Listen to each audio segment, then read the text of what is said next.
Happy Wednesday, everyone, and welcome back to Cozy Horror with me, Dr. Plague. Still kinda working my way out of a funk here. I don't know, it's been a long week, I guess.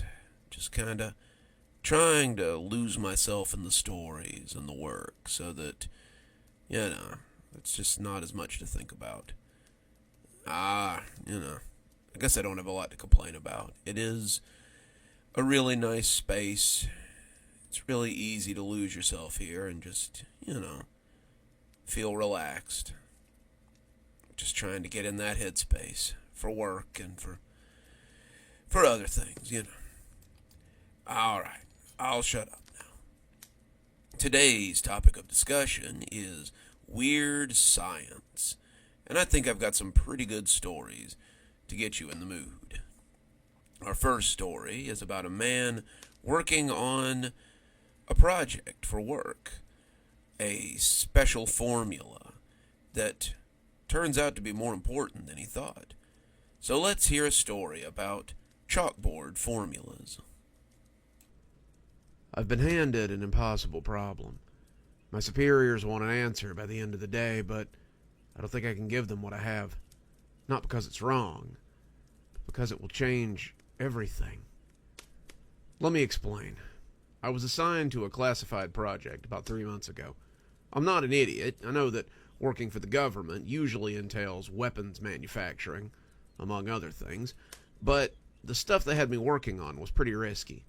They wanted a payload delivery system for something, a bomb, I assume, and it had to be just so, or there was no way that it was going to work. I won't bore you with the details, but most of it comes down to distribution. It's the proper mixture of chemical agents and dispersal protocols. If it isn't done just right, then it could detonate on the plane, or it could not detonate at all. It was meant to clear out cities while leaving the infrastructure intact, and it's something that could really help us in the long run, if it's done correctly. I came up with the first part. I came up with the formula, but the problem seems to be in the dispersal. It's all there, I know it is, but I can't get it to come out right for some reason. All the test formulas come up with a product that will either not disperse enough or disperse too much, and the fallback on the pilots would be just as bad as the fallback on the enemy. The military generals like it when you don't kill the pilots they've invested a lot of time and resources into. So, I've gone back time and time again to see if I can get the specs just right. I had the formula written out on this grungy green chalkboard that sits in my office. It's a relic from a long time ago, something that's been there since I moved in, and even though others have suggested that I get rid of it, I kind of like it. It reminds me of the one that sat in my science teacher's classroom when I was in high school, the fellow who piqued my interest in science to start with. Whenever I write out a formula on that chalkboard, hearing the scritch-scratch of chalk as it leaves its mark on the green surface, I think of Mr. Henderson and the imprint he left on my life. A month into the project, and I was still coming up with nothing.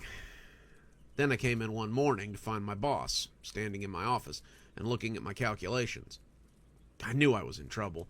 I knew that he was going to look at what I had and tell me that it was all wrong and that maybe they hadn't found the right man for the job. I was going to get shuffled back to some dead-end R&D department, and I'd have to eat a lot of crow from my colleagues. They had told me I wasn't prepared for what they called the big leagues, but I wanted to prove them wrong. When he turned, I could already hear the disappointment. But when he smiled, it took me by surprise. "Great stuff, Maxwell. I see you figured out the dispersal protocols. I'd love to go over your technique. This is some pretty advanced stuff." I told him I'd be glad to, and as I started going over the numbers, I noticed something I hadn't seen before. Someone had fixed the problem that my dispersal program had. They had fixed the errors that had been present, and the answer was something I should have seen all along. It was just a matter of a little math that might be slightly off. There was really nothing to it in the long run, and whoever had solved it had seen that. "I'm impressed. Normally we don't see this kind of work from guys your age, but you've really blown it out of the park. I wonder if maybe you'd like to come upstairs and check out some of the other stuff we've been giving the eggheads. I think maybe a new set of eyes would really help them with their calculations. I didn't understand how this could have happened, but I supposed maybe I had solved it in a fugue state or something. I headed up with my boss to check over some of the other guys' calculations, and they did seem pretty happy to have a little help. I suppose that maybe everyone was having some trouble getting their own stuff done, and everyone likes a little helping hand now and again. They took my formula and sent me to work on a different project. This one for a guidance system that they were having trouble getting the code correct on. I told them it wasn't really my kind of science, but they scoffed and said it would be fine. They had every faith in me, and they believed that I could make it happen. I'm really better with elemental variations than computer code, but I figured I'd give it a try and see what came of it. A week later, and I was completely stumped. I'd Googled several different code programs to see if maybe I could just fake it, but none of them were coming up with anything. These were programs that were designed to help people with their homework or create chatbots. They weren't really prepared to work on guidance systems. I was struggling pretty hard, and I think my boss was beginning to notice how much I was floundering. He would make little comments about how he supposed you couldn't be good at everything, and how maybe the guys upstairs would be able to make something of what I'd done. The next day I came in to find that someone had altered the code that I'd written on the chalkboard. The variables were different, noticeably so, because I was no good at variables, and when I plugged them into the computer, it loaded on the first go. I was astonished. Nothing I had done was working quite so well, and this was pretty huge. I sent it to my boss, and he praised me for finally figuring out what had been wrong with it. He gave me another program to work on, and this time it was an issue with chemical distributions. I didn't even bother actually sketching it out this time. I wrote the issue on the chalkboard, did some perfunctory calculations, and then just left it there for a few days to see what would happen. A week later, I came in and the problem was solved. This went on for several months. I would write problems on the chalkboard, and my mysterious benefactor would solve them for me. It was amazing, like having my own personal chat GPT to create solutions for me. My boss was impressed. Hell, I was impressed. And it led to the problem that I now face. My boss was standing in my office 3 days ago with a manila envelope that had a symbol on it I was very familiar with. It was a government contract, a defense contract, and he told me it was not to be shared with anyone. This is really big stuff, Maxwell. It could bring a lot of money to our lab. A defense contract like this could keep the lights on for decades, and could be worth quite a substantial bonus if you manage to finish it.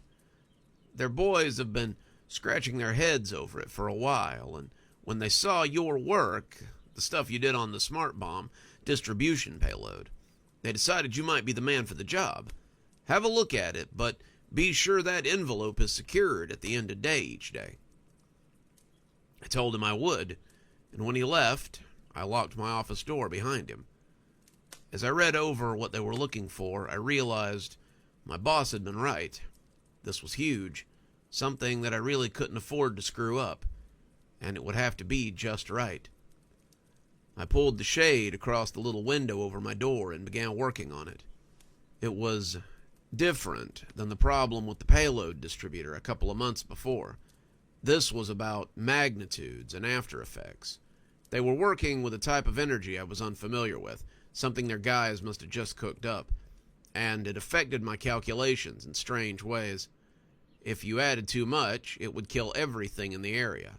I mean everything, too. It would not only kill the animals and the people, but it would kill the bacteria on the ground, seedlings under the earth. It would poison the groundwater miles beneath those seedlings, and it would make everything in the area reset for at least 6 months. 6 months is also just a speculation. There was a good chance that if your payload was off by even a little bit, then nothing would ever grow there again. The client wanted enough of the chemical to kill people, but not animals. It didn't want to affect the groundwater either, but it definitely wanted to end life in the area as anyone knew it. The parameters included some species of domesticated animal, but it wanted the flora and the fauna in the surrounding areas to be left alone. It was a tricky calculation, and the numbers had to be right on the money. A number or two off, and you'd end up turning the whole area into a sterile hell from which there might not be any coming back. The changes started out subtly. The numbers were easy enough to crunch, but I would come back and discover that the variables had been changed. The values would be increased to a level that would not only sterilize the area where it was dropped, but it would also sterilize areas around it as well. Then there was a change in the chemical makeup of the substance that they wanted to use, The substance I was working on was brand new, something I had never actually worked with before, but I came back after a couple of days to find that additions had been made to it. There were chemicals that I had no clue whether they would even interact with the substance in a positive or negative way. Then it was the payload distribution. The numbers were increased.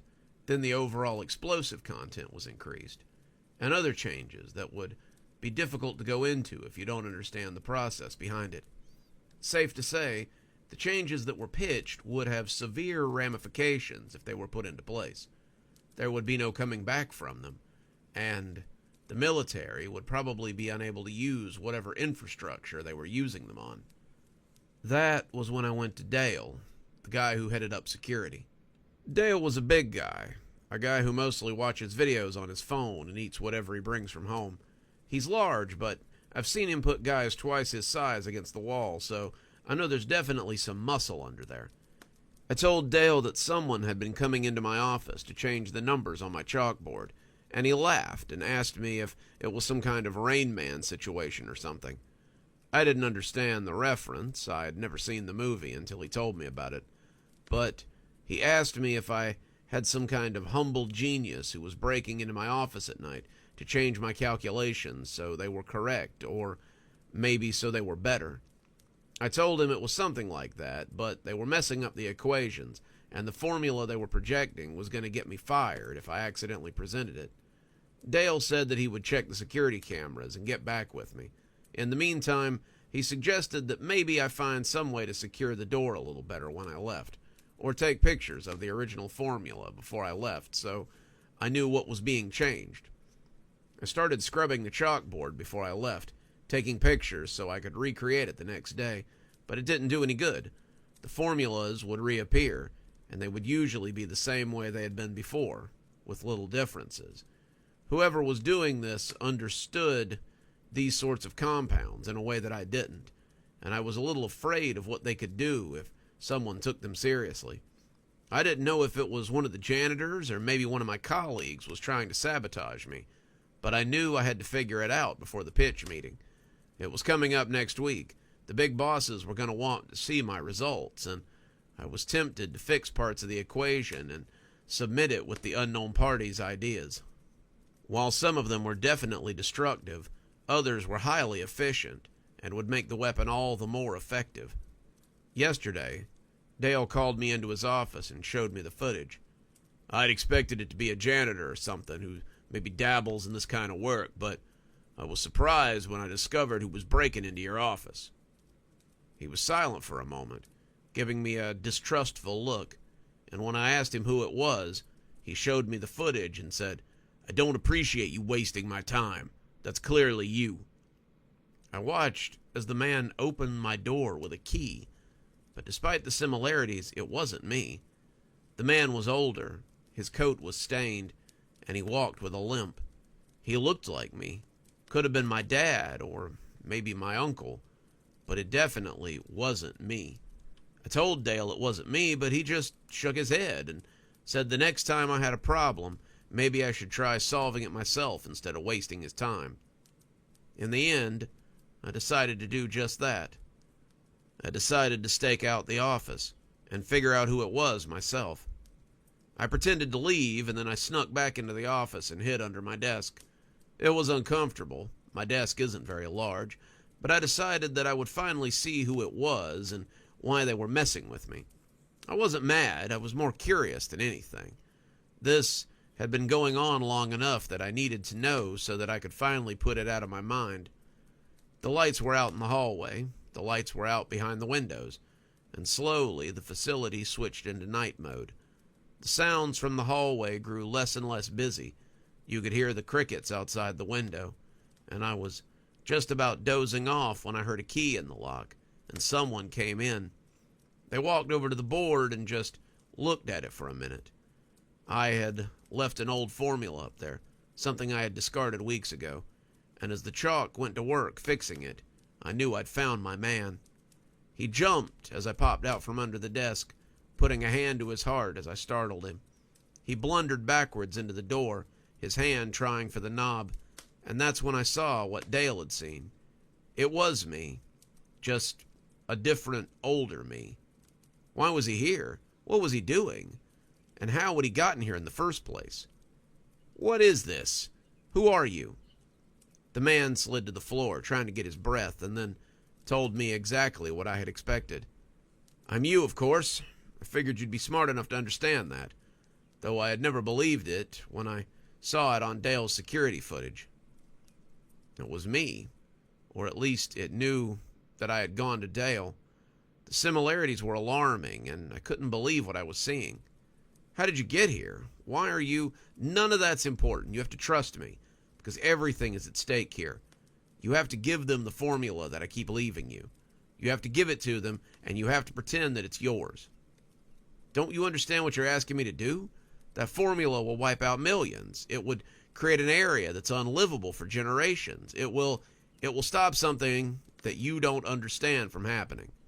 It will stop a threat from rearing up that will alter the course of your life. I was a fool when I changed it back and gave them the old formula, the one that you're getting ready to turn in. You have to give them this one. The numbers are correct, and everything has been properly calibrated for maximum output. You give them that formula, and my future will cease to exist. It's the only way that any of us finds any sort of peace. I had more questions, of course I did. Something on his wrist blinked at that point, and he told me he had to go. I asked where he was going, but a moment later he just disappeared in a corona of light, and I was left talking to myself in a truer sense. Looking at the formula now, I wonder what I'll do with it. If I turn it in, millions of people would die. If I don't turn it in, it sounds like something much worse could be waiting for me. Science is all about choices, all about finding things. And I'm left standing here, wondering exactly what I found. We just never know how important things are going to be when we're making them. Sometimes your importance won't be known for a few years, and it takes the right person to recognize it. Coming up next, we have a story about strange broadcasts and someone who picks up chatter from another dimension. So let's hear a story about boots. F01, sending. I counted to 5, and when nothing came back, I scrubbed a line through it. No contact. F02, sending. I sent the packet, counted to 5. When nothing came back, I scrubbed a line through it. No contact. F03. If this sounds like tedious work to you, then that's because it is. I've spent the better part of 5 years getting my degree in things like string theory and space anomalies, but those kinds of degrees require money. That money has to come from somewhere, and in my case, that somewhere was a job at a scientific research lab, when I wasn't working on my doctorate, of course. I mostly worked on the weekends, doing different things that fell under the heading of my field of study, but a lot of the work came with NDAs and contracts stating how I would never speak of anything I worked on outside the facility, or to anyone without similar clearance inside the facility, for that matter. I could probably get in a lot of trouble for talking about what I'm about to talk about, but I think it needs to be told. You guys need to know what's going on, because it could potentially affect everyone on this planet. For the last 6 months, I've been involved in something called the Bottle Project. The Bottle Project is, as its name implies, about sending messages out to try to get a response. Messages to who, you might ask? Well, messages to other life forms outside of our dimension. The research facility that I work at has a machine. It's a machine that I don't understand, and it's a machine that I don't ask a lot of questions about. What it amounts to is a big metal hatch with an apparatus similar to an iron lung connected to the wall. When you use the machine, you send a message through the iron lung and into the hatch. The messages are sent in a similar fashion to phone calls. It was decided that if whoever was receiving the messages was on a technological level like ours, then they should be able to encounter and decipher something on the basis of a sound call and return a similar message. Your next question will undoubtedly be, well, who are we sending these messages to? And the answer to that might surprise you. I'd been working here for a couple of weeks before I found out myself. Most people are tight-lipped about it, but I had found common ground with my then manager and got some answers out of him in a very unscientific way. We went out for drinks one night after work, and I asked him who we were sending all these voicemails to. He laughed, and he told me that at the start of the project they were sending them into space, deep space. We were hoping to get messages back from helpful aliens who might tell us how to go to the stars or how to advance our civilization. What we got was a bunch of dead air for the next 20-some-odd years. Turns out, nobody was in a big hurry to help us. They either aren't there or they don't care, and it amounts to the same thing. So that's when one of the old heads, Dr. Klein, had a great idea to invent that machine that you sit about 5 feet away from every day. He decided that maybe the answer wasn't in another species, but in our own. I asked him what he meant, and he glanced around like he was looking for eavesdroppers before he went on. I shouldn't be telling you this. No one is supposed to know this without some pretty heavy clearance. But that machine sends messages to other dimensions. I thought he was pulling my leg for a minute, having a little fun with the new guy, but he assured me that he was 100% on the level. I know what it sounds like. I didn't believe it myself when they first told me. But I swear, it's the truth. Dr. Klein decided that there had to be a dimension out there where we had figured out faster than light travel. He decided that if we could send messages to one of those universes, then maybe they would help us out. That was 2010, and we've been sending those messages in a bottle ever since.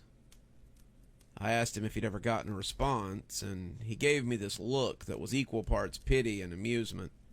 How long you been working on the project? I told him about a month. How many messages have you received? I told him none. The letter in front of the dimension should tell you how many times we've done this. Each collective is given an alphabet letter, and each letter has about 99 confirmed locations. I believe you're up to D now, and to my knowledge, we've only received about 5 responses in the whole life of the project. I asked him about those responses, but not even the liquor could make him talk about those. You're a good kid, but if I told you, you'd probably quit tomorrow. Those messages... He got a faraway look before taking another drink.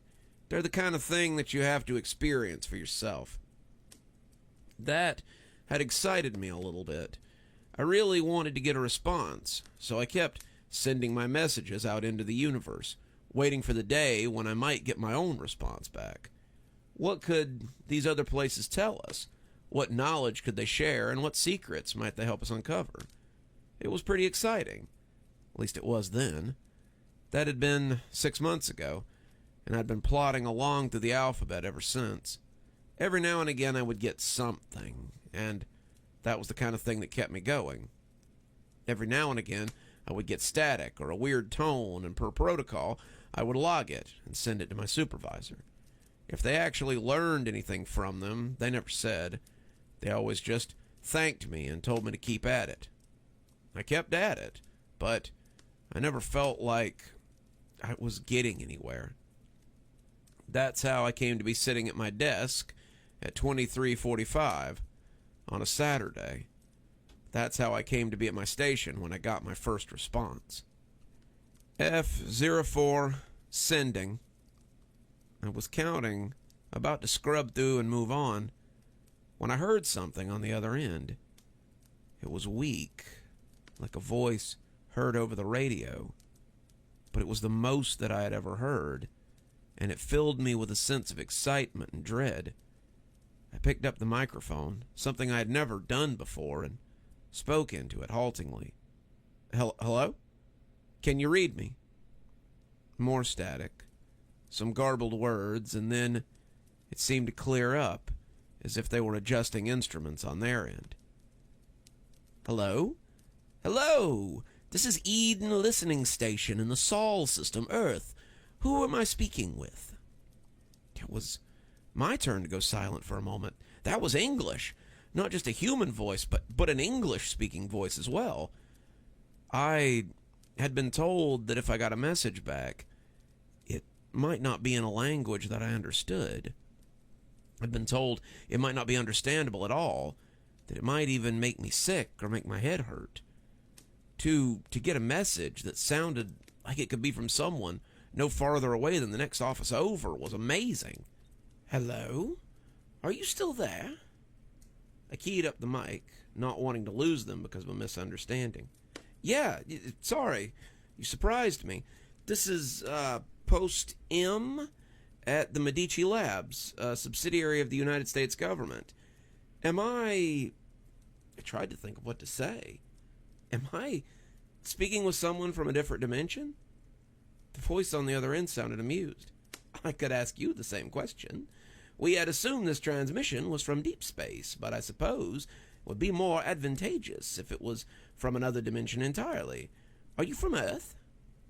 My hands shook as I remembered to turn on the recorder. My bosses would have been pretty upset if I had made contact and forgotten to record the exchange in my surprise. Yes. This is Earth. This is specifically the United States of America. The year is 2022, and the president is Joseph Biden. The voice on the other end laughed again, but seemed to think that it might be rude, as it ended quickly. Sorry, but we don't have presidents anymore, so such an antiquated term seems a little silly. It's good to hear that you're from Earth. We haven't called ourselves the United States in over 100 years. We're now the Eden Collective of Nations. That was amazing. I'd never guessed that something like this could happen. I was dumbstruck for a moment as I tried to decide how to continue. The person on the other end of the transmission, however, didn't seem to have any such hang-ups. I wonder, what is the purpose of your contacting us, if I might ask? I believe we're seeking to share technology and ideas, I hedged, wondering how much I was supposed to share with the voice on the radio. I believe my supervisors are hoping to find a means of faster-than-light travel. Oh, is that all? The voice said, almost laughing. Well, perhaps we can help each other out. I'd love to speak more on the matter, but I do believe I am below the rank to do so. Is there someone you might put me through to, a supervisor or some such thing, so that we may continue this on a more official channel? I told him that that's probably what my supervisor would want as well, and asked if they would hold while I made contact with the higher-ups. The next few weeks were extremely hectic. I was given a bonus and told to take a couple of weeks off for some well-earned rest. People shook my hand and told me that I'd done a great service to my country, but I just felt like I'd been doing my job. I'd really just been sending messages out without any hope of getting anything back, but it was hard to forget the voice on the other end as I sat for a couple of days and tried to keep it to myself. The voice had sounded familiar, even like somebody that I might know, but it had also sounded like one of those old radio broadcasts from the World War times. The newsreel stuff. The accent had definitely been American, but it had been laced with a strange underlay of British and maybe something else. I told myself it wasn't so hard to believe.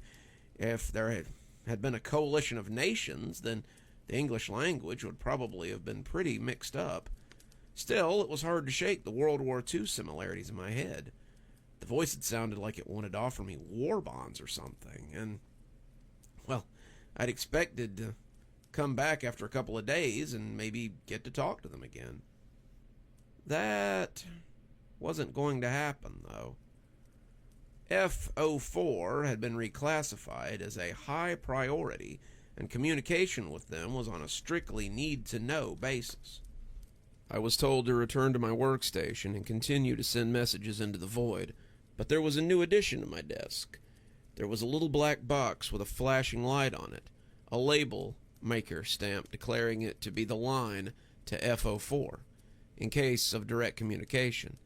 If it rang, I was to pick it up immediately and send it to whoever was on the other end upstairs. My hours had been changed to reflect a small promotion. I had now been placed on the 3 to 11 shift, something that would fit in much better with my college hours. I had been on midnights before that, and it had been hard to adjust to a midday sleep schedule while still maintaining my schoolwork. Now I could come in after my last class and get to bed before daylight. All in all, it was a pretty good system. And so I got back to work, started hunting for another signal. I started sending out messages to the rest of F. Whoever had been doing it while I was away was up to F89, and I fell back into the general expectation of short bursts of static or nothing at all. I kept hoping for another voice on the other end, but as the first shift went on, I began to wonder if I'd ever find another return message. It was about 9:30, and I'd been thinking about getting off soon, when suddenly the F4 phone began to chirp. My current supervisor was very different from the red-faced man I'd drunk with. He had said that if it had happened, I was to pick it up immediately and transfer it upstairs. I picked it up, preparing to send the call to the higher-ups, but before I could tell them to hold on and that I was transferring them, I heard something strange on the other end. There was no plummy war bond salesman on the end of this call, and what I heard got my neck hairs up a bit. It was mechanical, though the voice was human enough to make me wonder. The cadence, however, was too perfect to be anything but a machine. But who could really say? Boots, boots, boots, boots, moving up and down again. There's no discharge in the war. Hello? I said, thinking perhaps I'd crossed the signal somewhere. Just a minute while I transfer you upstairs. If there was actually someone on the other end, they didn't say anything. They just kept repeating whatever it was they were reading from. Don't. Look at what's in front of you. I asked again if they needed something, but they just kept right on, going on with the poem or message or whatever it was. The cadence made it sound like a military march, something that Marines might step to as they went about their physical training. And again, the hairs on the back of my neck lifted up. I'd heard it before. It was something old that I couldn't place. And as I listened, it went on. Men go mad with watching them. Boots, moving up and down again. There's no discharge in the war. Then, just as suddenly as it started, it began again from the beginning. I didn't ask if anybody was on the line. I just transferred it upstairs as I sat for the next hour and a half with a sense of cold dread wafting through me. I didn't know what I had just heard, but it didn't seem to be from the same as first contact. This hadn't been a person like the one that I'd first spoken to. This had been different. When I went home at the end of my shift, I really hoped I would leave that message behind. It was just a weird occurrence, and I was too tired after work and school to give it much thought. I fell into bed with the marching tune still buzzing around my head, assuming it would fizzle on its own. I should have known better, but a man can hope. I dreamed those words again and again that night. By the time I woke up the next morning, I thought I might be a little mad myself. I had an email from my boss when I got to work that night. He thanked me for transferring the message from F4 the night before, but reminded me that I was to transfer such messages right away. He said that there was 10 seconds of the call that couldn't be accounted for, and wanted a report on what I had heard before I transferred it. Again, I would like to remind you that all transmissions from that particular dimension are to be sent directly upstairs in the future. Your continued assistance in this matter is appreciated. I felt adequately chastised, but tried not to let it bring me down. I got back to work, sending messages into the void and never getting an answer. I tried not to think about it, but it was hard not to remember the way the message had sounded. It had been human, of that I was certain, but it sounded hopeless was the best I could come up with. The voice sounded beaten down, devoid of any real emotion at all, and I wondered what kind of conditions could breed a voice like that. Also, who would have called us just to leave a cryptic message like that? It was a mystery, to be sure, and the more I thought about it, the more curious I became. After that first call, I received a call nightly from the strange poem reader. I always sent them up immediately after that, but it was hard not to hear the beginning of that cadence and get a sense of dread all over again. I got curious about the poem, too. I knew I had heard it somewhere, but I couldn't place it. It sounded military in origin, but I'd never been in the military, and I only knew a couple of people who had. The people I asked just shook their heads and said it sounded familiar, but they also couldn't place it. I started dreaming about it after that first night, and it was affecting the way I slept. It also made me wonder more about F4 and why they would feel so inclined to send out a warning or a message or whatever it was. I decided to do a little bit of snooping, just enough to satiate my appetite. My boss hadn't left, he had just been promoted, so I felt like he might be able to give me some information, if correctly applied. We'll call him Mark for the sake of the story. Mark and I hung out every now and again. We ran in similar circles, after all. And when I invited him out for drinks one evening, it didn't seem that weird. Mark was leading a different department now, and we didn't see as much of each other as we used to around the office. Eventually, the conversation turned towards my discovery. I was glad he had steered it in that direction. It would have looked bad if I'd done it myself. It wouldn't have felt like I was doing something right. It would have felt like I was leading him into a trap. "It's not every day that you make first contact," he said jokingly. "True," I said as I took a sip of Dutch courage. "But I'd give a week's pay to know what they've been talking about with the supervisors. I think about it sometimes, you know. The voice of the man on the other end, and I wonder what they're like." My old boss snorted as he took another drink. "Well, I can assure you, you're not missing out on much." "Oh? Have they said anything interesting?" Mark looked around as if he were worried that he might be under surveillance. And when he continued, he put his face very close to mine, as if sharing some great secret. "Whoever it is on the other side of that machine, they're very interested in us. They don't talk about themselves much. They're mostly interested in our technology. The thing they talk about..." He looked around again before going on. "Some of those things are quite astounding." "Interested in us? Why would they be interested in us? We're the ones who need help escaping our planet. How much could we give them?" "Well, I'll tell you, but you gotta keep it to yourself. This is pretty hush-hush stuff. I don't think they'd like it if they knew I was talking to you about it, but you're the one that found them, so maybe they'd understand." He took another conspiratorial look around, and when he was certain that we weren't being eavesdropped on, he went on. "They seem to be interested in our military.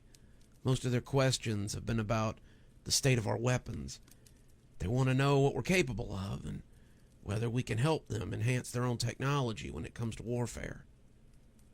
I wanted to tell him that didn't make any sense, but in a way, I suppose it did. Hadn't I thought that the voice on the other end sounded like it was going to start selling me war bonds?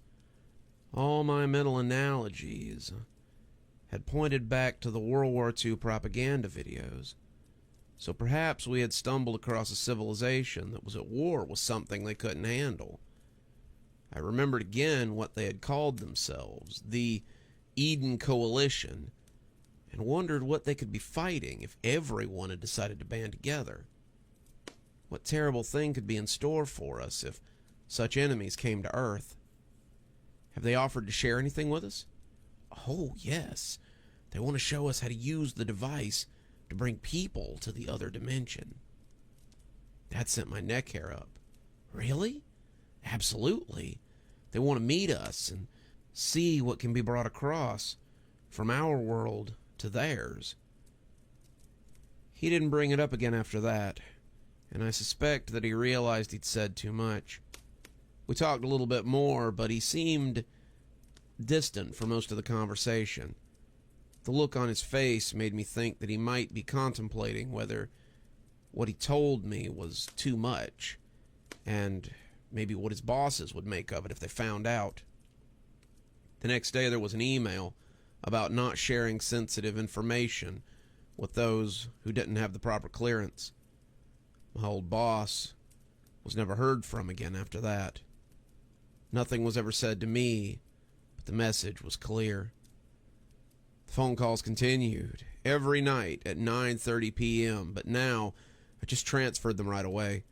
The phrase, boots, boots, boots, was all I ever caught before I sent it to the higher-ups. Starting to go a little crazy myself as the repetition burrowed into my subconscious. I'd find myself repeating it sometimes over and over again as I worked, but I was always careful not to let anyone hear me. They'd ghosted my old boss over loose talk. If they knew that I'd heard and was now repeating it to myself, then what would they do to me? Then one night, something different happened. It had been about a month since Mark had disappeared, and the buzz was that something big was happening. The guys upstairs had been working on something hush-hush, but the more secret the project, the more likely the bleed-out is. They had been up to look at the machine I was using to send messages, but they didn't say much. All I'd caught was a question that had been shushed quickly. A question about sending living things through the portal. Living things. They couldn't possibly be planning something like that. Could they? That night, same as the night before, the phone rang for F4. I picked it up, meaning to transfer it, but when the voice didn't immediately start yelling about boots, I stopped. It was a long pause, a sound like a breath being drawn in. And as I started to say hello, I heard a loud bang on the other end as someone began to shout. It was loud, making me pull my ear away from the phone, and as they began to yell out more of the chant, I nearly dropped it on the floor. Try to think of something different. Oh my God, keep me from going lunatic. Boots, boots, boots, boots, moving up and down again. There's no discharge in the... It was cut off abruptly after that. It was replaced by a loud static sound before one of those English, not English voices said hello from the other end. I was silent, trying not to move or speak, and that seemed to make the voice even angrier. Hello? Hello? Who is this? Who do you work for? We will find you. No one gets away with spying on the Eden... But I hung up on him then. I didn't send any more messages after that. I just grabbed my bag and left early. I was officially done with the night, and I didn't care what they thought about it.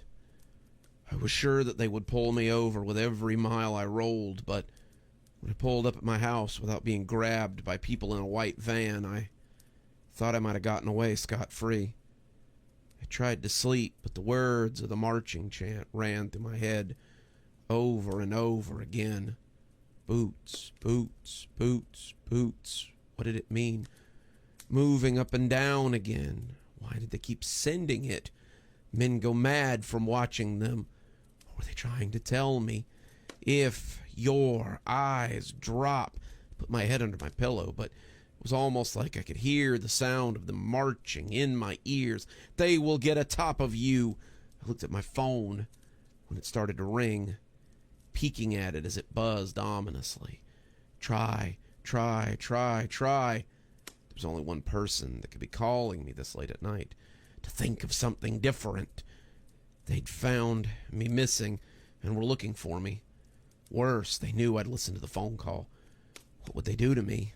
This was a government contract. I could be arrested for treason, sent to Leavenworth, or just vanished like my old boss. They had my address. They could just come get me. Oh my God, keep. I reached for the phone with shaky hands, knowing it wouldn't make any difference, whether I picked it up or not. Me from going lunatic. Hello, I said, wetting my lips. Mr. Starn, it's Medici Labs. We need you to come back to the facility. Something's come up, and we need to speak with you urgently. Boots, boots, boots, boots. I shook my head, trying to squash the chant. Very well, let me get dressed, and I'll be on my way, and there's a car waiting outside for you. It's a black town car. It'll be parked on the curve. Please hurry, Mr. Starn. Dr. Klein is very interested to speak with you. I hung up the phone, shaking a little as I got dressed. I'm writing this down before they take me. I don't know if I'll ever come back again, but I know I can't listen to that voice chant about boots anymore. Whatever's going on in that universe, whatever the Eden Coalition is doing, it isn't good. I pray I come back from this, but I fear I might find out firsthand what those marching boots look like. Perhaps that's where they've been sending the people they disappear. Perhaps I'll find out for myself what it's like in F-04. You just never know what you might find in the next universe over, or what their intentions might be. Really makes you think twice before talking to strangers. Coming up next, we have a story about a janitor in a science lab who's unaware that he may be the experiment. So, let's hear a story about Experiment 84. I'm a janitor for a medical facility that doubles as a government research center. It's pretty thankless work. You clean up regular stuff, bathrooms, cafeterias, things like that, but then you also have to put on your hazmat suit and clean up chemical spills and biohazard stuff. I had to take a 6-month course to be able to clean up everything that might potentially spill in the lab. Do you think the scientists suit up and help me? Of course they don't. They expect you to bring your mops and your brushes and whatever else you need to clean up the mess that they've made. Most of them are pompous assholes, but it pays the bills, I suppose, and that's something. If I wasn't cleaning up after them, then I was constantly being belittled by them. Some of them ignore me, and that was honestly kinder than what I usually have to endure. People in the scientific community see someone cleaning up after them and just sort of think they're better than them. They would talk about me like I wasn't there, talk about me like I was an inferior, and constantly ask each other why I was allowed to be there at all. I ask myself the same question. Why don't they clean up after themselves? If they're so smart, surely they can figure out how to use a broom and a dustpan and a mop, right? I've been picking up for them for about 3 years, and honestly, I have to make myself come to work 90% of the time. I was cleaning an office a few nights ago when I saw a can of soda sitting on the corner of a desk. It's just a regular can of soda, can of Coke that was unopened, with condensation still sliding down the side of it. Now, I wasn't allowed to take things out of people's offices, not even when they leave those candy trays out for guests to sample. I knew that. I knew that I wasn't supposed to touch it, but I did sometimes. The thing about these guys is that they think they're so smart, but they're extremely absent-minded. I never took anything they would actually miss. I never stole anything out of people's desks. I never took anyone's expensive electronics. I never took files off of anyone's computer that they forgot to close out. But I would help myself to little items from time to time. Sodas, food, sometimes pins, if they looked cheap. Little things that they wouldn't miss until it was already too late. I'm not a thief, not really, but the way they talk about me, taking small objects, felt a little bit like their comeuppance. That day, I was pretty tired as well. I'd been working for about 10.5 hours because one of my co-workers decided he needed a day off, and today was that day. I had another hour and a half ahead of me. I wasn't about to spend it being thirsty and uncomfortable. My hands shook a little as I reached for the can. I knew I wasn't supposed to. I knew I could get in big trouble, but I didn't care. I took the Coke. I popped the top. I drank it down before throwing it into my cart. I didn't look around. I didn't draw attention to myself. I just tossed it into the garbage can, attached to my cart, and rolled on. I went home a few hours later, feeling strangely refreshed and a little hopeful for the next day. The next day I was cleaning offices in the same area when I came across another can of Coke. It was almost in the same spot on the desk, and it looked as if someone had pulled it out of the cooler. I didn't hesitate. Grabbed it up, drank it down, and tossed the can as I went back to work. I was cleaning the office, taking out the trash, vacuuming the floor, when I suddenly noticed a math problem on the whiteboard. It wasn't anything I was really familiar with. I never made it past geometry in school, but as I vacuumed the carpet, I found my eyes tracking up to it again and again. The more I looked at it, the more I understood the problem. I found that I actually knew the answer. Before I could stop myself, I grabbed up the marker and worked it out right there. I don't know how, as I said, I've never been great at math, but when I looked at it after I'd finished, I just knew that it was correct. I put the marker down, thinking about erasing it, and decided to leave it there. And then I went on to the next office. No one said anything about it, the whiteboard or the Coke, so I figured whoever had written it decided they had solved it and simply forgotten about it. The next day, there was a similar setup. A Coke sitting on the edge of the desk, and after drinking it, I noticed there was a puzzle sitting not far from it. It was one of those metal brain teaser puzzles, the kind of things kids usually give up on right away, and adults struggle with for a few hours. I was about to go back to work, but I realized that the answer to it was pretty obvious. I moved the rings around, getting them just right as I lined them up, and I left it solved beside some papers on the desk. Then I threw the can away, cleaned up the office, and went back to work. I think that was the first time I noticed a difference in myself. Usually I watch TV while I eat my breakfast, but as I flipped through the paper the next day, I felt moved to do the crossword in the back. Then I did the junior jumble as well, and when I noticed a Sudoku puzzle, I polished that off as well. On my way to work each day, I usually just let my mind wander or listen to the radio, but today I was putting the numbers together on the mailboxes and determining which ones were prime numbers. My mind felt like it was racing for the first time in my life, and it turned out to be a godsend at work as well. I discovered a better route to take to save myself some time as I cleaned. I figured out exactly how much chemical I would need to put on my cart so that I could clean every office. That way, I wasn't lugging around all that extra weight. I loaded exactly as many toilet papers as I would need, had exactly the right amount of napkins for each bathroom, and didn't think anything of it until I was already started. As I moved between the offices after lights out, I began to look for the can of Coke. My mind had begun searching for it, almost expecting it, and when I found it sitting on a desk, I almost didn't notice the cage. Someone had put a cage around it, and this time they had a little keypad to keep people out of it.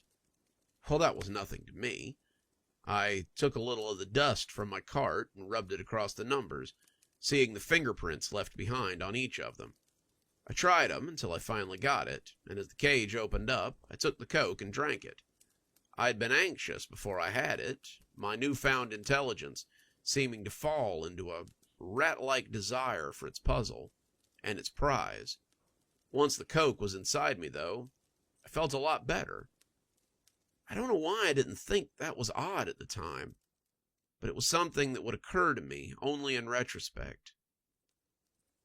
For the next 8 nights, I found more Cokes and more puzzles left behind. I solved math problems that would have stumped me any other day of the week. I finished word problems left behind in garbage cans, and then left them on the corner of the desk like trophies. There were more brain teasers and more scientific questions, and I found myself solving them with ease. I don't know why this didn't occur to me as being odd. I had never been one for puzzles or math problems or any of this, but my brain devoured them like so much dinner as I solved them and drank my nightly Coke. I never stopped to think who would be leaving these things for me or why they wanted me to do them. I started to get even more anxious each night before I found the Coke that had been left out for me. It seemed to be later and later on my route every night, and I must have looked like a dope fiend as I slunk through the halls just looking for my nightly treat. On the last night, the 12th night of finding the Cokes, I came into the last office on my round and saw it sitting there, as well as something written on the whiteboard. It was written in an elegant hand, something left by someone who had gone to school for calligraphy or some such thing, and it glared out at me as if daring me to take the Coke before I had solved it. Why is testing so important in scientific theory and application?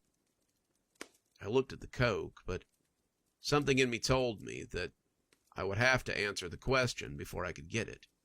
The Coke was my reward for solving the problem, after all. I couldn't take it beforehand. I wanted to. My hands were itching to take hold of it, but as I picked up the marker and began to write underneath the prompt, I found that my own penmanship had improved. I wrote a short response about testing being important because it was a moral obligation to make certain that scientific principles and theories were correct and morally right. It was the scientists' greatest objective and obstacle.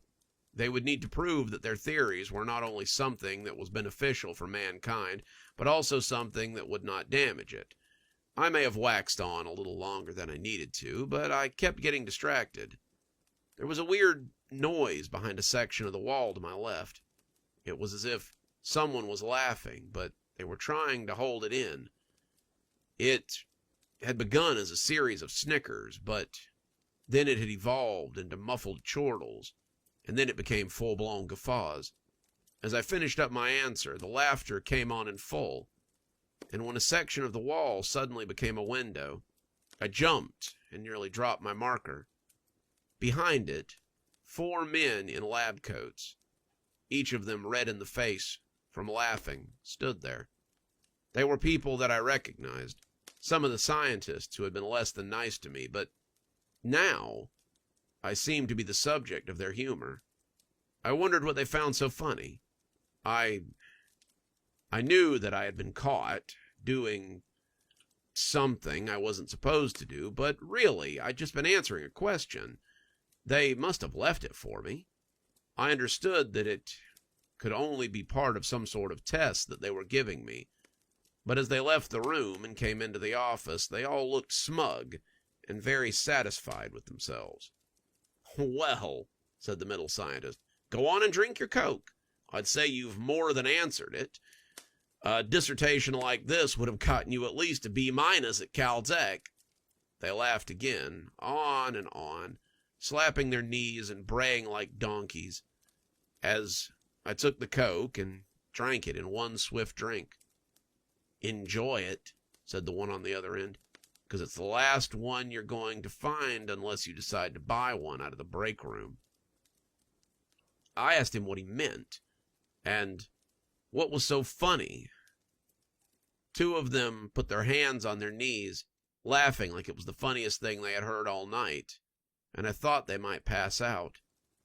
The one who had spoken first just wiped tears from his eyes, though, as he explained, "We've been leaving the drinks out for you. Conroy said you wouldn't take them, but I had a feeling you were the one that's been taking my pins. I suppose congratulations are in order. You're the first human trial for Compound 84. I felt my hands begin to shake. They had drugged me. They'd used me like a guinea pig for whatever weird new drug they were making. I was angry. Of course I was, but I was also scared. What was it going to do to me? More importantly, what would happen when I stopped taking it? Relax. It won't kill you or anything. The formula was created to boost the cognitive functions in humans. If you don't take it every day, the effects will wear off after 3 days. I'd ask if you felt any different, but I know you have. You solved all those puzzles faster than some of us could. I'd say that for our first human trial, Compound 84 was a rousing success. Enjoy that last taste, buddy, because after today, I'm afraid you'll have to buy it in stores when it comes out like everyone else." I was speechless. I couldn't believe I'd been played like this. They'd used me like they would any common lab rat, and I was starting to get angry about it. I told them flatly that I would go to the higher-ups and tell them what they had done. I would go to the newspapers. I would go to the Food and Drug Administration. I would talk to whoever I needed to, so as to make sure they never conducted any sort of tests, medical or otherwise, again. That took some of the starch out of them, but not the one who had done most of the talking. He put his hands in his pockets and just grinned at me. That's a pretty tall order. At least, it will be once we tell those higher-ups that you've been stealing. We'll tell them you stole from multiple offices over most of your career. You'll be fired immediately, and it will be discreet, and it will discredit everything that you could possibly tell them about us. Seems like your best bet might be to shut your mouth and just pretend it never happened. Unless you want to be out on your ass and looking for a job. Heck, we could probably spin it so that it sounds like you took something from my office that was unlabeled, just waiting for testing. How's that gonna look? In the end, I let it go. In the end, I lost. As I sit in my bed, I can feel my mind racing. I can also feel it getting slower, and my thoughts getting more scattered. Before long, I'll be right back to the person I was before, and that feels like the greatest loss of all. I suppose, in the end, I was Experiment 84, and the results of it may be more devastating than I could ever imagine. I hate myself for it, but I'll likely be buying the drug when it comes out in stores. It's gonna be hell, knowing what real genius feels like, and having to lose it to the whims of these pretentious lab coats. Sometimes you really can turn out to be of more use to science than even you believed. Coming up next, we have a story about how science doesn't have to be performed in a lab. You can do it right in your own home, especially if you're an artist who's thinking about creating an infinity table. I've been an artist for a few years now. I went to school with people whose understanding of art stopped at watercolors and still lifes, but those never really were my thing. I like to be experimental in my work, really push the boundaries of art. My high school art teacher, Mr. Caff, never really understood that. But it's probably hard to understand much of anything with your head firmly crammed up your backside. He was one of those types who thought the Renaissance was the birth and death of the artistic expression, and that digital art was tantamount to blasphemy. He did not tolerate modern art in his classroom, and I likely wouldn't still be doing art if it wasn't for Terry. Terry and I met in art class freshman year, and we've been friends ever since. Terry is your textbook manic pixie dream girl, and her artistic medium is pop art, with a soft spot for comics. She did all those reimaginings of classic comic covers, always in heavy oils and deep, saturated colors, and her work is really something to behold. Mr. Caff may not have understood her medium, but he understood her process, so she made straight B's in his class. I have a theory that he was trying to get into her ripped blue jeans, but manic pixie dream girls rarely fall for the middle-aged high school teacher, so tough break teach. The old bastard tried to fail me, on the other hand, but I rose above it, and now I'm one of the most well-known modern artists in the city, likely to his chagrin. My art is far from what you'd consider classical. I make sculptures from various mediums, do charcoal prints, weird displays of paints and acrylics, and recently I've begun doing metalwork sculptures in something I'm calling transitory mundane. The basic premise is that you take something normal, a refrigerator or a couch or a TV, and make it utterly mind-blowing. My horror fridge took first place at last year's Fall Gala, and my TV-pocalypse made the paper earlier this year. This time, however, I've got something really interesting in mind. Terry raised an eyebrow as I pulled the cover off my latest art project. I call it the Infinity Table. Terry looked dubiously at the rectangular living room table, a thick piece of glass sitting propped over a dark opening. It just looks like a regular table to me. I'm not sure what kind of concept you're going for, but I don't get it. I grinned as I leaned down, flicking a switch as the inside lit up to reveal the trick. Through mirror placement and strategic lighting, the inside of the table resembles nothing so much as a black pit that proceeds downward into infinity. A ladder was installed on the side, and seemed to descend down into the pit. The mirror magnified it on and into the void. Terry's jaw dropped open as she oohed appreciatively over the illusion. The rocks on the walls and the crystal lighting, a really nice touch if I do say so myself. That is so cool! It's so simple yet intriguing. Everyone's going to want one after the show next week. But only one of them will get it. I think this may be my greatest art piece yet. The two of us cackled over my brilliance, and Terry told me about the panel series she planned to do for her own entry. Terry had been hard at work on an original comic series, so tired of bringing others' works to life and not getting to work on her own stuff. She was debuting a series of oil paintings from her own personal collection, and she hoped they would drum up some interest for upcoming series. I was listening, really I was, but my eyes kept being drawn back down to that yawning chasm that lay in the center of the table. It was an illusion. I knew it was an illusion. I had made it after all, but I couldn't keep myself from feeling the sightless black eye as it stared at me. It had discomforted me before, the way a scary movie makes you shiver even after it's over, but I always managed to shrug it off. I had created the illusion. I knew it wasn't real, but I could still swear that something lurked within it. I knew it didn't, but it still intrigued me. I was like a bird that knows the bag will trap him, but still wants to know what lies inside. Like a man who knows that the void stares back, but goes right on staring. Hello? Are you even listening to me? I shook myself back and apologized for spacing out. I flipped the light out on the table, and it was once again reduced to a black crater. Even turned off, I still felt like I could feel that inky mass looking at me, and I didn't like the crawling, scrabbling way it seemed to contemplate me. It had never looked at me like this during its creation, and it seemed to have gained a life of its own with its completion. It's cool and all, but I'm kind of glad you turned it off. I looked up as Terry shuddered, and the discomfort was an alien concept on her normally whimsical face. It scares me a little bit. I smiled, but I knew all too well what she meant. That's why Terry was my best friend. It was sometimes like we shared a brain. How did you even come up with something like this, she asked, still sounding equal parts terrified and amazed. I started to rattle off something about pure talent or the muse at work, but I honestly couldn't remember how I had thought of it. Had it been in a dream?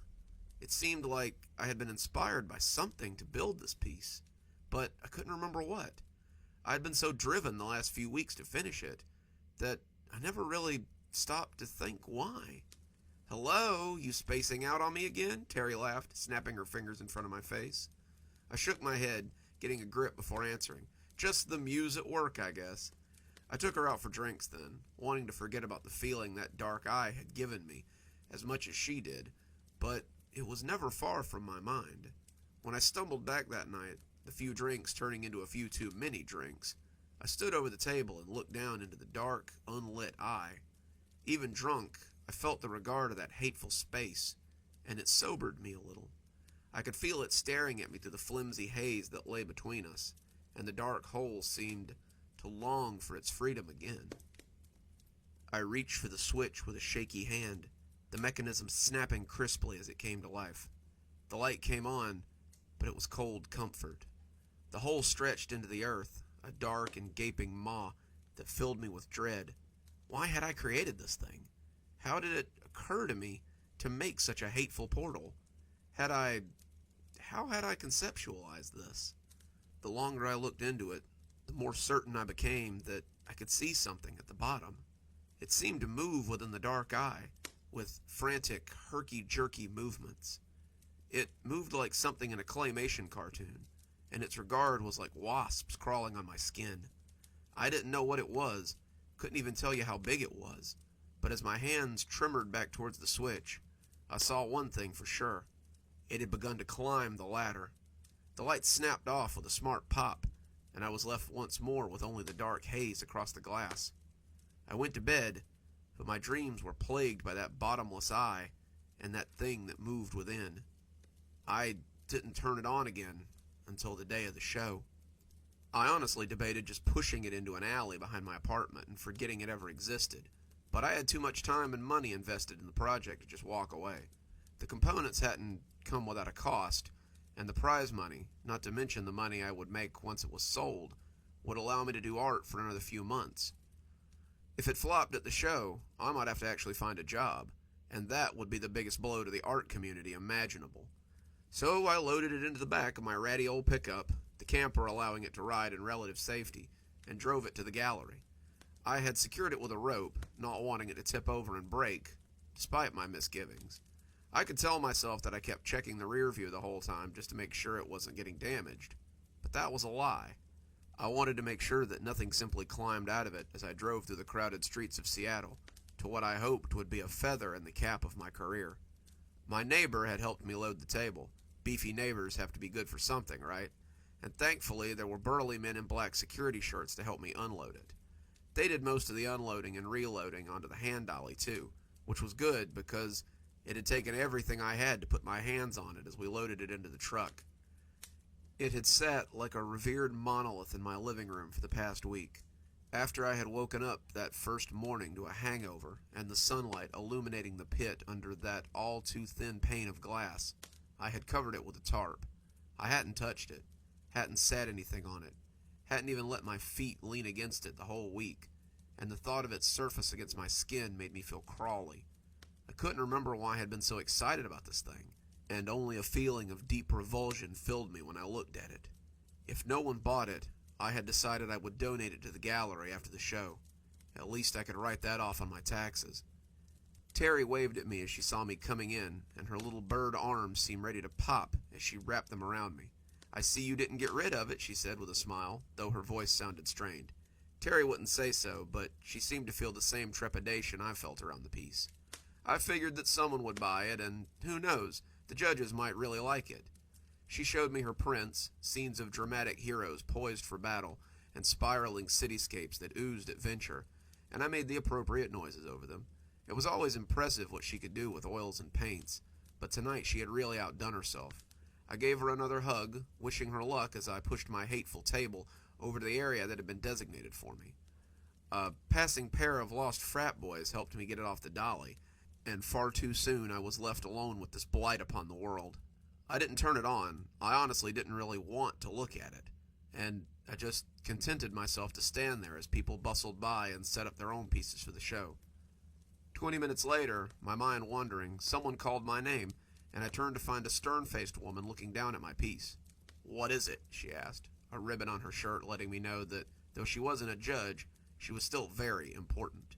The ribbon let everyone know that she was a contributor, the color putting her in a high tier.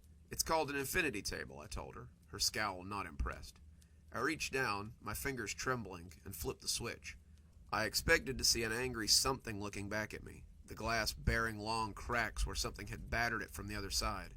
But instead, it was just the same dark eye as always.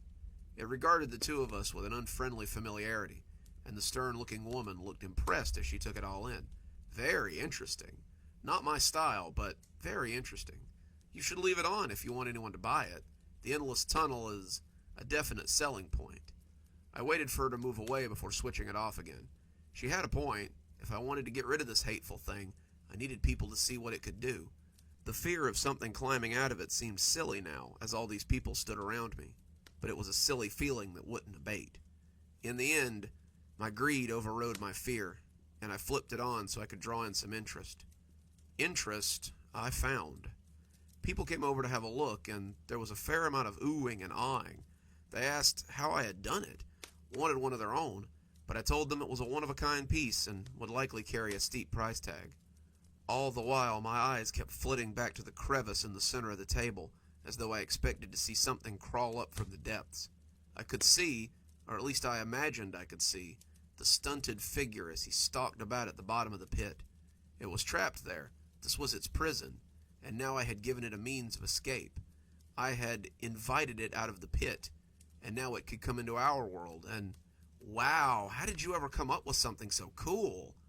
I started. Someone new had come up to ask about the infinity table, and I told them again about the concept. It all sounded so false to me now.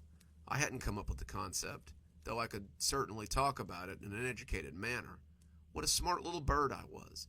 I could talk oh so prettily about my new project, using all the right buzzwords and trendy lingo to catch all these yuppies' attention. I was an artist. I created art, but I was beginning to feel like something else. This was beginning to feel like I was being used. Despite these misgivings, the show was going pretty well. People loved the infinity table. They thought it was really cool, and a great perspective piece. I had a few tentative offers, but nothing serious. I would have probably taken the first offer, but the hole in the table kept distracting me. As I talked to people, I could see the small something beginning to climb the ladder again. It was still very small, like a fly crawling on a window pane, but as it climbed, it got larger and larger with each rung it grabbed. There was no way this could be real. I had built the thing. There was no hole in the void. It was all an optical illusion. Even so, the small creature was climbing up and up and up as these stupid airheads talked on and on about how much they loved my table. "Hey, you okay?" I jumped, realizing I'd been staring at the table for nearly 5 minutes. Terry was there, a well-dressed man grinning on her arm. Terry wasn't tall, but this guy looked like he might have had some hobbits in his family tree. He was short, hairy, dressed in a luxury white suit with a gold chain and a lot of very aggressive chest hair. I wasn't certain I could smell him. There were a lot of sweaty bodies, mine chief among them, but there was a definite tang of musky cologne and fragrant soap. Terry was smiling, but the smile looked paper-thin as the man, whom I was already calling Leisure Suit Larry in my head, rubbed his arm against her hip. "This is Clive," she said, indicating Larry as she slid herself free of him. "He liked my art so much that he decided to buy all 5 pieces. I just knew he had to see your infinity table, so I brought him over here to have a look." Translation, Leisure Suit Larry was Loaded Larry, and she was hoping she could solve both our problems. Larry had sized me up as she spoke, and I could feel my skin crawl under his less than altruistic stare. "I consider myself a lover of art, amongst other things. Did you make this?" he asked, looking down into the table, as his eyes seemed to dazzle as they took in the sight of the gaping pit. "I did," I began, but before I could say anything else, I looked down at the table and felt my throat constrict. He was bigger now, the size of a thumbprint, and climbing fast. He was speeding up, climbing rapidly, and I wasn't sure how the others couldn't see him. Did they not see the shadowy little creature as it grew from a thumbprint to the size of a silver dollar? Larry was saying something, complimenting my work, but All I could focus on was the growing spot of black as it climbed like a mad thing. "I'm sold, love," he said to Terry, the word love making her flinch. "I'll pay you 30,000 for it." I couldn't speak. My throat was a stupid machine, incapable of doing anything but killing me slowly. The thing was twice as large now, growing quickly. I had no clue what I would do if it got to the glass and just started banging on that thin sheet of tempered material. Larry was looking right at it, his nose inches from the tabletop. How could he not see it? Playing hard to get, huh? Okay, 40,000 then. I could make out the top of its head, its face turned up to look at the land above. Its eyes were like twin coals, its mouth open in a leering grin, and its hands were covered in hair or tar or something. Its body was like an undiluted shadow, a golem of darkness that was climbing like a fiend to get at the lighted world above. It seemed like I might have unintentionally created performance art, I thought with a weak little gasp. Escape from purgatory in real life. Terry slid her hand into mine and squeezed, bringing me out of my panic. "What's wrong?" she whispered, seeing my face and sensing my fear. "You're a tease, aren't you?" Larry said, looking up from the table coyly. "Fine. But 50,000 is as high as I'll go, unless you agree to have drinks with me after the show. Then I might be willing to go up to 60. "Sold," I squeaked out, afraid he would take it all back and leave me with this thing. He extended a hand over the table. As I shook it, I could see the creature's face coming closer and closer to the top. I pumped his arm twice before bending down to snap the light off. Can you take it now?" I asked him, my voice sounding frantic even to my own ears. "Don't you want the judges to see it?" Terry asked, a little confused. The panel of 3 judges were just coming to the display area, but I didn't want this thing close to me for more than a second. The hell with the judges. The fear inside me was like a starving weasel, and I feared it would burst through my chest any minute. "Can you?" I asked again, looming over him. He nodded dumbly, taking out his checkbook and scrawling out a business check. I took it, and he pulled out his cell phone as he made some calls. He excused himself, and before Terry could ask any more questions, I pocketed the check and left the gallery. I met her later for drinks, and she said Larry had excused himself after the purchase. He said he wanted to get it loaded and set up in his own exhibition right away. I think you scared him with your intensity a little. We laughed about it then, my soul lighter now that I didn't have to look at that hateful table anymore. I hadn't thought about that table until yesterday, about a week and a half after the gala. The check had been cashed, and the money had easily floated my art career for the next few years. I'd paid some bills, paid my outstanding credit card debt, and began living pretty comfortably off the excess. I was sitting on my couch, watching Netflix and eating a bowl of cereal for dinner, when my phone buzzed. It was Terry. She had sent me a news article along with a message telling me that I should watch it. "Your art piece just made the news in New York," she told me, and the lack of emojis and lols made me a little wary. I opened it up to find an article about a murder at the gallery of Clive Foreman. The proprietor, Mr. Foreman, had been found dead in his gallery in Soho Tuesday morning. He appeared to have been drowned, though no water could be found in his lungs or on the ground around him. Doctors say it's as though he simply drowned on the floor of his gallery and was left there. The next picture was of a very familiar table. It had been broken, and the glass lay gaping and jagged like an untreated wound.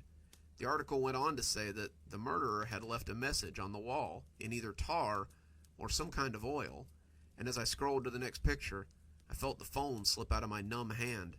The message on the wall seemed to glower at me from the floor, and I drew my knees up to my chest as I tried to make myself stop hyperventilating.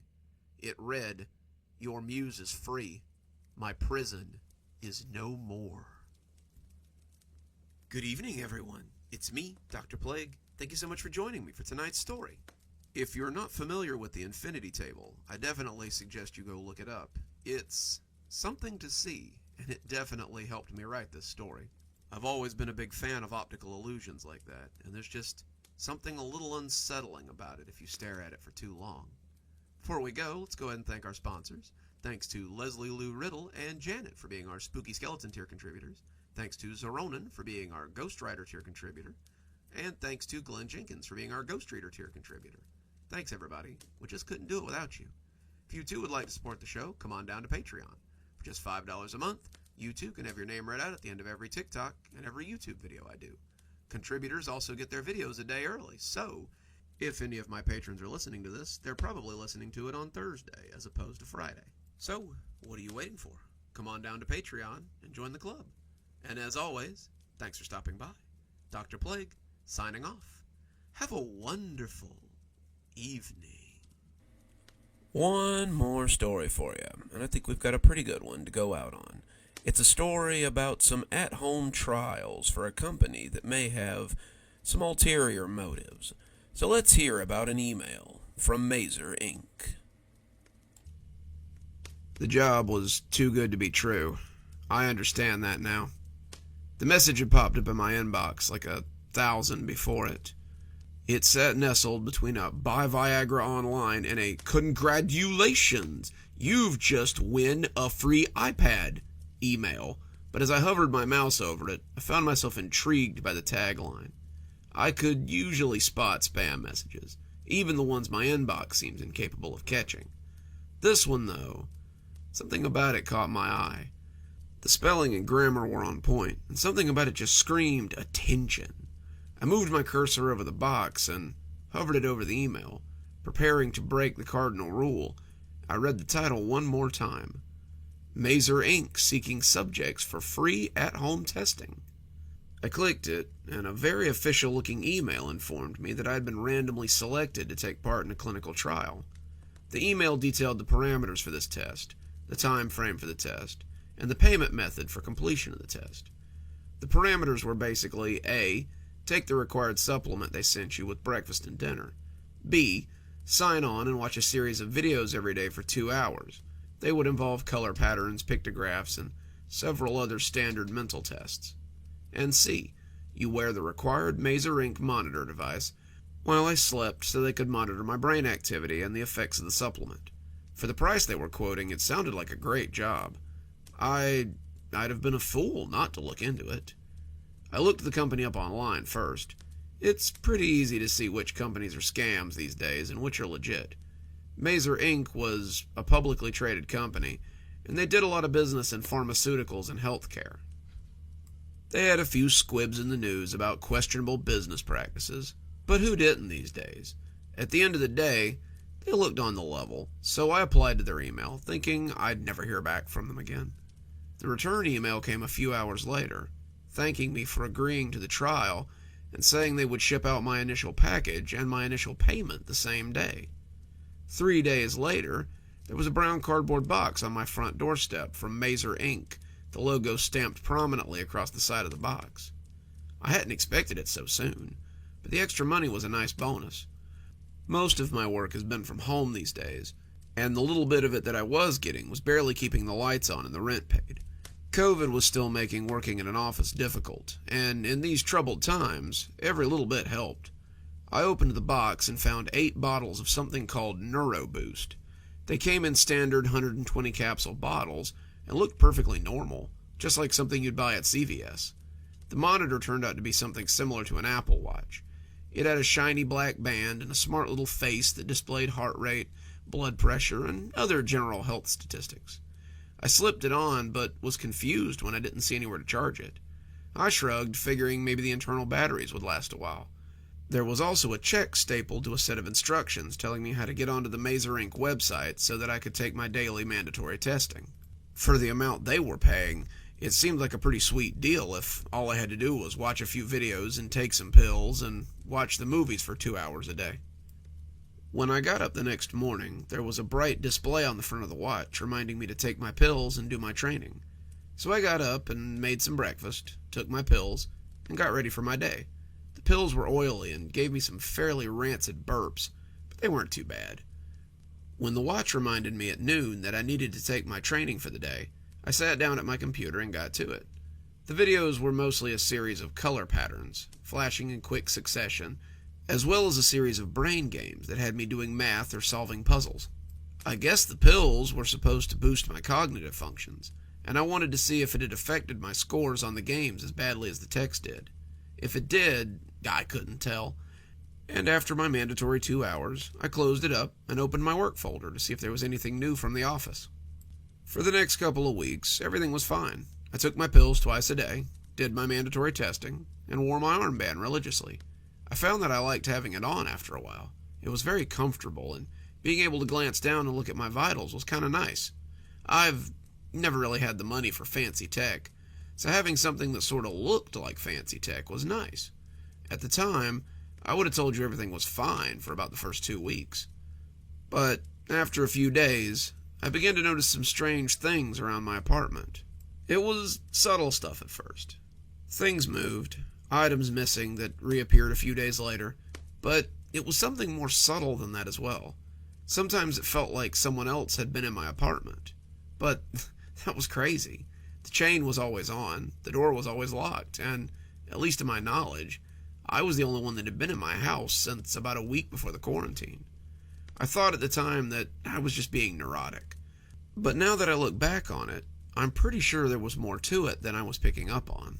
The first real sign came to me while I was watching the color patterns one day. I'd been taking the pills for about 2 weeks when one day I watched the colors go from quick flashes of green and blue and yellow and saw a picture. It was just for a second, nothing really substantial, but it looked like a street. It wasn't a street that I knew, and it looked as though it had been torn up by something. I didn't get a good look at it. It was only a flash for a second, but I had to double take to see if I had actually seen what I'd seen. I kept a closer eye on them from then on, but I didn't see anything else that day. The program moved on to math problems a few seconds later, but I never quite forgot about that picture for the rest of the day. That's probably why I remembered it later. I was scrolling through Facebook later, just getting ready to drop off, kind of checking it over without really reading anything, when a friend's post jumped out at me. He was ex-military, and he was talking about an attack in Kabul that day, talking about how the military needed to do more or something, when the same street appeared in his picture. It had been the site of a bombing, and the street was destroyed, just as I'd seen it earlier. I sat dry-mouthed for a minute, just mulling it over in my head. The longer I did, the more I kind of began to make excuses for it. It was very strange, but I eventually chalked it up to similarities. I hadn't actually seen that particular street. I was just seeing it now and associating it with what I'd seen earlier. There was no way I had seen the site of an attack before it had even happened. It just wasn't the sort of thing that normal people did. I turned my phone off and rolled over, going to sleep as I told myself it had never come up again. The next day, however, I woke up and found that my shoes were missing. It wasn't like they were expensive or anything, just a pair of Walmart New Balances, but it was the fact that they were missing that confused me. I'd set them beside the door 4 days ago when I'd last left the house. There was no reason in the world that they should be gone, but they were. I could still see the mud from the running track on the carpet by the door, the only proof that they'd been there at all. I searched the house, thinking maybe I'd just put them down somewhere and forgotten about it, but they were nowhere to be found. That made me worried, but again, I put it out of my mind. I was just going stir-crazy from the quarantine, that was all. I just needed to get out more. I'd been taking the pills for about a month when I started seeing more pictures. It happened suddenly. One minute I was seeing red and yellow and blue and purple go by, and the next second they were solidifying into pictures. A Walmart somewhere, a Jeep out in the desert, a shoe left on a beach, a bunch of sunflowers, on and on and on. The colors were gone. I never saw them again. From then on, it was just random pictures. I called the number on the back of the bottle after reading it over to see if there were any side effects. After finding the helpline, the one that says to call if you have any adverse reactions, I waited for the robot call to cease and for a person to pick up. To my surprise, someone picked up right away, and I was spared the indignity of wading through the muck. The lady in customer service listened to what I had to say, took down my employee ID, and told me that this was completely normal. She told me that lots of people reported the colors becoming pictures. It was actually very common to get these sort of calls. She said that if it became anything worrisome, to let them know, but seeing the pictures was completely natural. I hung up, feeling a lot better. I kept feeling better until that night. Until I woke up in the middle of my living room with no earthly idea how I'd gotten there. I had my hand wrapped around the doorknob, and I was fully dressed in jeans and a t-shirt. I was wearing a pair of black boots that I didn't recognize, and I had my car keys in my hand. I'd clearly been going somewhere, but I had no memory of deciding to leave. I'd been getting ready for bed the last I remembered, easing under the covers and just getting snug down for the evening. I remembered falling asleep, though I clearly didn't remember waking back up. I sat up for the rest of the night, a cup of coffee in hand to make sure that I didn't try to slip off and sleepwalk somewhere. I had never had a history of sleepwalking, but I'd heard that people could pick it up later in life. Sleep dressing yourself and sleep driving were something I'd never heard of, but I suppose anything was possible. That day I went out and bought a stopper to put under the door. I bought a flipper lock and installed it myself. I would have put a second deadbolt on as well if I hadn't rented the apartment. I thought if I made it more difficult for myself to leave, I might not sleepwalk outside. If I wanted to blunder around my apartment, that was one thing. Going out with no memory of the outside was another, especially if I'd been intending to drive. I had been taking the pills for about 2 months at this point, but I never equated them to what was going on. I think maybe I just didn't want to. I liked the way they made me feel, and I especially liked the extra money I was getting every month for taking them. Some of the pictures I'd been seeing had come up again. The shoe on the beach had turned out to be a little card from a plane crash over Spain. The Walmart had been celebrating its 20-year anniversary when someone had driven a car through the festivities. I had stopped really looking for them anywhere. I didn't really want to know what they were. I had my own problems to worry about. I'd woken up several times since the first night, standing in different rooms and having no clue how I'd gotten there. I woke up in the kitchen, toast burning in the toaster. I shook awake in the shower, fully clothed as the water fell over me. I came to on the floor of my living room with my legs under the couch, and I awoke several times as I fumbled at the lock on my apartment. Whatever was happening to me, my body seemed to be trying to keep me from hurting myself, and for that I was pretty grateful. I think my body knew the pills were doing something strange to me, but my brain was trying its best to justify the actions. It seemed like my brain might be keeping secrets from the rest of us, secrets that I would find out pretty soon. Then one day, I woke up somewhere different. I woke up as I was standing in a factory, preparing to break a tank full of cloudy liquid with a fire axe. I dropped the axe that I'd been preparing to shatter the glass with and looked around in confusion. Where the hell was I? How had I gotten here? I looked around and could see other people causing general destruction as well, but they didn't seem to have come to like I had. They were destroying lab equipment, factory equipment, and anything else they could get their hands on. They were like a group of mindless ants, swarming over everything they couldn't destroy themselves and wrecking it with sheer numbers. I didn't understand what was going on, but I knew I had to get the hell out of there.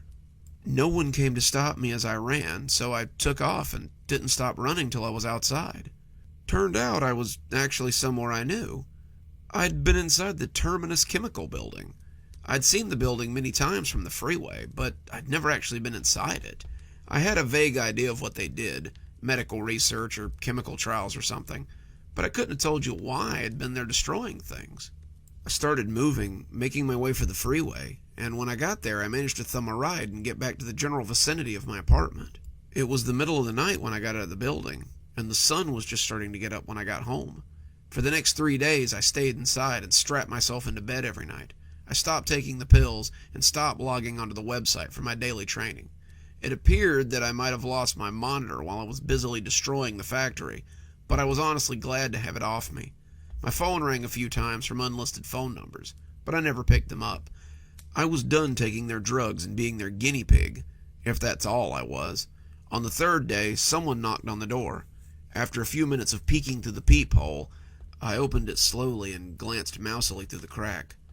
The monitor was on the front mat, sitting like a bomb on the rough fibers. On top was a note, my name written on the back of a folded Polaroid. I reached for it, not wanting it, but needing to see it. The picture was no grainy Polaroid, but a highly detailed photo of me as I smashed a tank of cloudy liquid with the axe I'd swung that night. On the picture was a little caption that read, "Can you see any colors in this picture? Take your pills, do your training, put on your monitor, and get back to work. lest we send this picture to the police and let them know what you've been up to on your nightly excursions. And just like that, our stories are over for another day. But don't worry, we'll be back again very soon with more Cozy Horror. Until then, this is Dr. Plague wishing you a wonderful day and a spooky evening.